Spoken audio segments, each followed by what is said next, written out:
India ఎప్పటికీ చైనాని beat చేయలేదు. ఎందుకో చెప్తా వినండి. రీసెంట్ టైమ్స్ లో మన ఇండియన్ బిజినెస్ మెన్ ఎంప్లాయీస్ ని వారానికి 70 గంటలు 90 గంటలు వర్క్ చేయమండో మనం చూస్తూనే ఉన్నాం. అఫ్ కోర్స్ సోషల్ మీడియాలో దాని గురించి వాళ్ళని గట్టిగానే ట్రోల్ చేస్తున్నారు అనుకోండి, అది వేరే విషయం. కానీ వాళ్ళ లాజిక్ ఏంటంటే వరల్డ్ వార్ 2 తర్వాత జర్మనీ, జపాన్, చైనా లాంటి కంట్రీస్ లో ప్రజలు డే అండ్ నైట్ వర్క్ చేసి వాళ్ళ కంట్రీస్ ని డెవలప్డ్ నేషన్ స్టేటస్ లోకి తీసుకెళ్లారని. అండ్ ఇప్పుడు మనం కూడా అదే చేయాలంటున్నారు. కానీ మనం వారానికి 90 గంటలు వర్క్ చేసినా కూడా ఆ స్థాయికి చేరుకోలేం. ఎందుకంటే జీడిపి పెర్ క్యాపిటల్ అనేది మెయిన్ గా 3 ఫ్యాక్టర్స్ మీద డిపెండ్ అయి ఉంటుంది. ఫస్ట్ ది ఓవరాల్ పాపులేషన్ లో ఎంత పర్సెంటేజ్ యాక్చువల్ గా వర్క్ చేస్తున్నారని. చైనాలో ఇది 76%, అదే ఇండియాలో జస్ట్ 52%. సెకండ్ ది వాళ్ళు వర్క్ చేసే గంటల్లో ప్రొడక్టివిటీ ఎంత.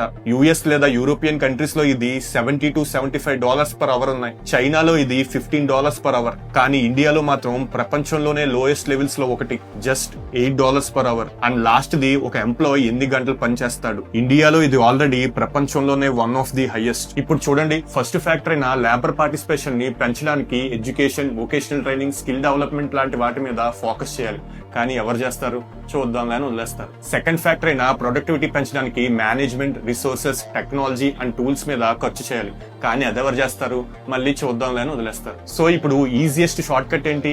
ఆల్రెడీ ఓవర్ వర్క్డ్ గా ఉన్న వర్కర్స్ ని అడుగుతారనమాట, ఇంకొంచెం ఎక్కువ సమయం వర్క్ చేయమని చెప్పి. వారానికి 90 గంటలు వర్క్ చేయమంటారు, సండేస్ వర్క్ చేయమంటారు. అంతెందుకు, ఆఖరికి ఇంటికెళ్ళి వైఫ్ మొక్కలు ఏం చూస్తారు, వర్క్ చేయండి రా బాబు అని చెప్పి కూడా అంటారు. స్కిల్స్ పెంచకుండా, టెక్నాలజీ ఇవ్వకుండా కేవలం వర్కింగ్ అవర్స్ పెంచడం అనేది పాత సైకిల్ మీద రేస్ గెలవాలనుకోవడం లాంటిదే. ఎంత బలంగా, ఎంత వేగంగా పెడల్ తొక్కాలని ప్రయత్నించినా కూడా బైక్స్ లేదా కార్స్ తో పోటీ పడలేం. మన ఎఫిషియన్సీ పెంచకుండా కేవలం ఎఫర్ట్స్ పెంచడం అనేది నిష్ఫలం. ఇలా ఎంతకాలం కష్టపడినా కూడా చైనాను లేదా ఏ ఇతర డెవలప్డ్ నేషన్ కూడా మనం దాటలేదు. కేవలం కష్టపడడం కాదు, తెలివిగా కష్టపడడం, సరైన పద్ధతుల్లో కష్టపడడం ఇంపార్టెంట్ అనేది నా అభిప్రాయం. మీ అభిప్రాయం ఏంటో కింద కామెంట్స్ లో తెలియజేయండి.